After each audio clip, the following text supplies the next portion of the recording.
और भगवान की भक्ति का अर्थ क्या है, उद्देश्य क्या है। पहले चित्रकूट चलिए और उसके बाद सेवा कीजिए। श्री भरत ने तो 14 वर्ष सेवा की और ऐसी सेवा की कि किसी राजा ने वैसी प्रजा की सेवा नहीं की होगी। श्री हनुमान जी जिसमें औषधि लेकर के लौटने लगे तो एक क्षण के लिए हृदय में यह बात आई कि जिन श्री भरत की प्रशंसा करते हुए प्रभु अघाते नहीं, नित्य किसी न किसी बहाने उनकी बात चला देते हैं, वो श्री भरत क्या कर रहे हैं? क्यों नहीं लंका के युद्ध में भाग लेने के लिए आ रहे हैं? इससे आधी रात के समय आप अयोध्या के ऊपर आए और दृश्य क्या था?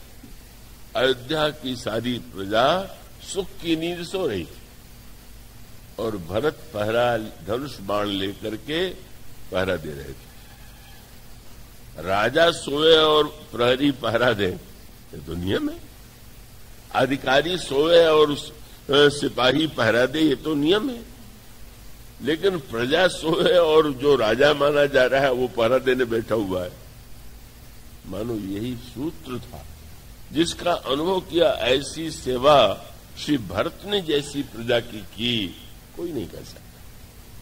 किसी व्यक्ति के लिए उतनी सेवा भावना, उतना उदात्त प्रेम संभव नहीं प्रजा के प्रति। किंतु इसके पहले श्री भरत जी राज्य नहीं चलाते, तो उन्होंने कहा कि न सिंहासन पर मुझे बैठने का अधिकार है, न मैं प्रजा को सुख दे सकता हूं। मैं स्वयं अपने आप में ज्वाला से जल रहा हूं। हमारा दुख, हमारा हृदय, हमें नींद नहीं आती। उन्होंने कहा कि लखन राम सिय बिनु पगप नहीं, करि मुन वेश फिरत बन बनही। यही दुख दहत नित छाती, भूख न बासर नींद न राती। मुझे दिन में भूख नहीं लगती, रात को नींद नहीं आती। का यही रोग कर औषधि ना, नींद न आना, भूख अच्छा न लगना, यूं ये रोग मंथरा को भी था।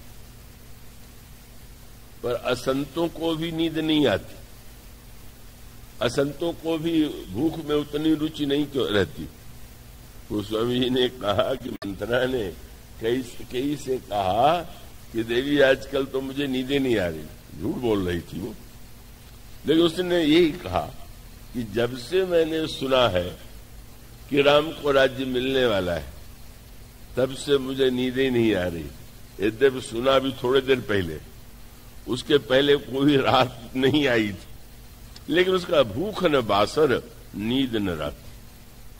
पर जो बुरे लोग होते हैं उनका भी स्वभाव यही, नींद नहीं क्यों आती, योजना बनाते रहते, किसको कष्ट देना है, किसको कैसे नीचा दिखाना है।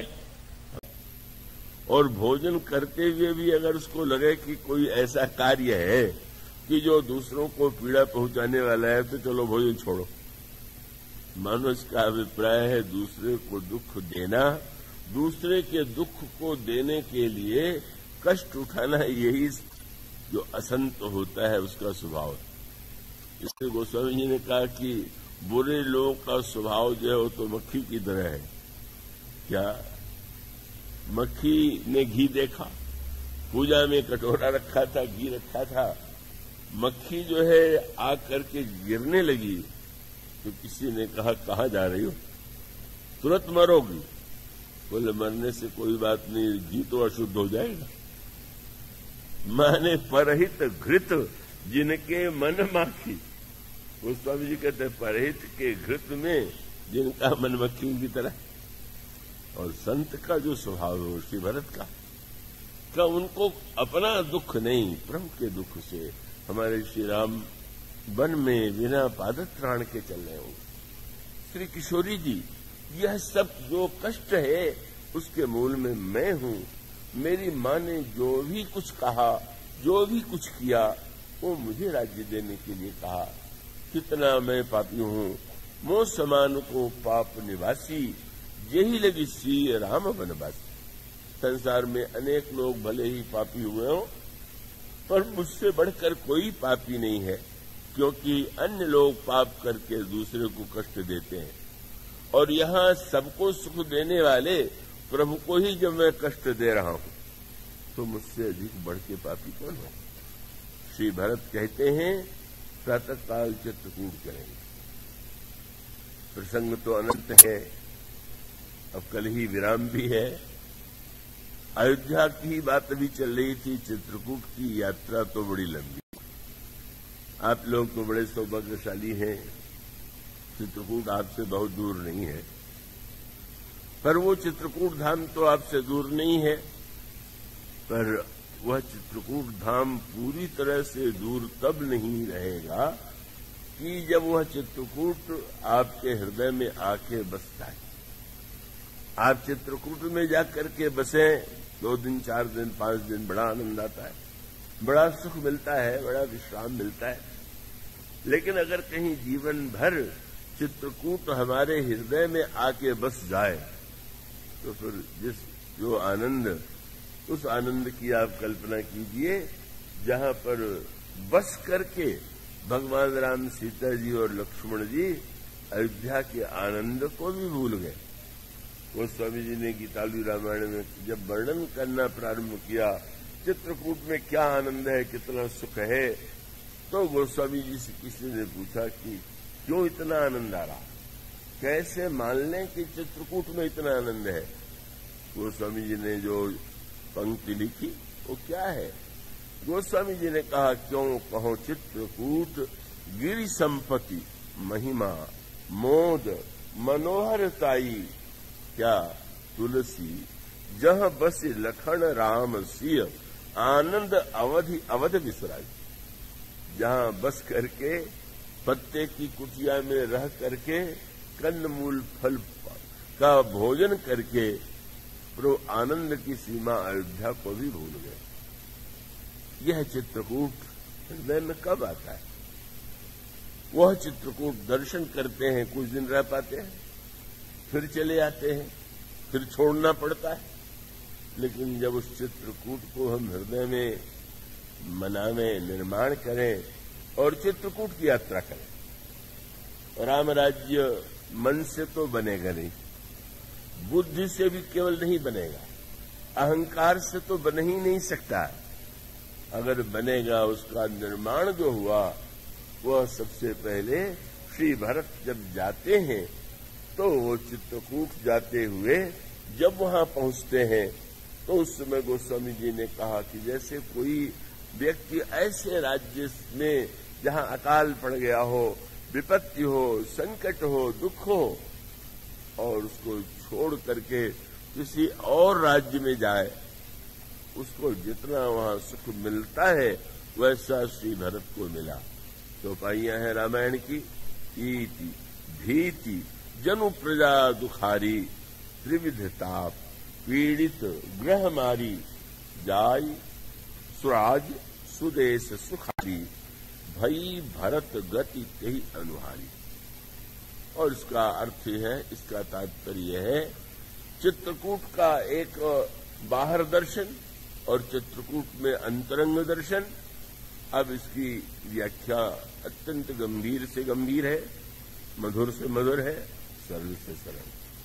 गंभीर से गंभीर इस अर्थ में है कि हमारे आपके हम दूसरे का झगड़ा क्या, अपने समाज में संघर्ष क्या मिटेगा? परिवार में ही संघर्ष नहीं मिट रहा। परिवार की बात जाने दीजिए, हमारे आपके हृदय में ही स्वयं संघर्ष हो रहा। बाहर किसी और व्यक्ति से संघर्ष हो, ये तो दुख की बात हुई है, पर अपने हृदय की ओर देखें, लड़ाई चल रही। किसमें चल रही? मन में, बुद्धि में, अहंकार में लड़ाई चल रही। आपके मन में कोई बात बड़ी लगती है, बस इसमें तो बड़ा आनंद आवेगा। मन की बात मानते हैं तो बुद्धि को लगता है कि बिल्कुल ठीक नहीं, उचित नहीं। और बुद्धि की बात माने तो मन कहता है कहाँ हम व्यर्थ तुम्हारे चक्कर में पड़ेंगे। अरे हमें रस लेना है, आनंद लेना है कि हम तुम्हारे तो तर्क वितर्क में पढ़े और हम अच्छी बात सोचे भी तो हमारा अभिमान आड़े आ जाता है। नहीं वो ठीक चलिएगा, कथा में मैं जाऊं, मैं दूसरे की बात सुनूं। मानो गोस्वामी जी ने यही कहा कि कथा में पहुंचना कोई सरल नहीं है।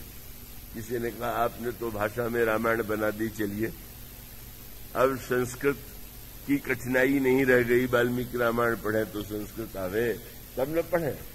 गोस्वामी जी ने कहा नहीं भाई, अभी पहाड़, जंगल, नदी सब है। क्या है? उन्होंने कहा कि गृह कार्य नाना जंजाला तेयत दुर्गम शैल विशाला। घर का काम काज मानो पहाड़ की तरह खड़ा। अरे भाई काम काज से छुट्टी मिले तब न चले। अच्छा तो और उसके बाद पहाड़ ही नहीं, क्या बोले वन बहु विषम मोह मद माना। मोह मद मान इसका जंगल सामने पड़ा हुआ। तो नदी कौन सी बह रही है? एक सज्जन ने कहा बुद्धिवादी आपकी बात सुनते हैं कि नहीं? मैंने कहा बहुत से वो सुनते होंगे, पर बुद्धिवादी सुनाना अच्छा समझता है, सुनना कम। चाचा मानो उसको लगता है कि हम सब जानते हैं, और लगता है इसलिए कि किसी को बुद्धि का अभिमान हो सकता है। और कोई तार्किक व्यक्ति हो तो गोस्वामी जी ने कहा ये कुतर्क की नदी जो बह रही है, नदी कुतर्क भयंकर नाना।